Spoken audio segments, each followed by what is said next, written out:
He was as I remembered from the parking lot, from the hologram, from a year of news broadcasts. Tall, blonde, the structural perfection that was either beautiful or wrong, depending on what you were looking for. His eyes were shark eyes, clear and depthless and calculating. He was looking at me the way a scientist looks at a result. I made myself stand straight. My new body felt like a suit I hadn't broken in yet. Everything was too big, too sharp, too fast. I could feel the nanos inside me humming like a second nervous system, and I didn't know where I ended and they began. "I see you're worried about your friends," he said. A window opened in my vision, not on a screen, inside my sight, like a filter laid over the stars. Selena, in the swamp, walking wrong. A gash opening across her knee, healing, and she kept walking without knowing it had happened. The particular wrongness I had learned to recognize in every infected I had ever seen, now in the person I least wanted to see it in. Something in me went very still, very quiet.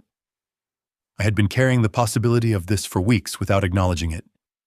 You couldn't afford to acknowledge it, not in the field, not while running. And now it was simply true, and I had to stand in the same room with it. The window closed. The stars came back. They were indifferent. I made myself breathe. "Why?" I said. The word held more weight than one syllable should be able to carry. "Why did you do this to us? We had potential. We weren't perfect. We were nowhere near perfect. But we were moving. We were actually trying. You took that." Sapen regarded me with something that was almost patience. The stars turned slowly behind him.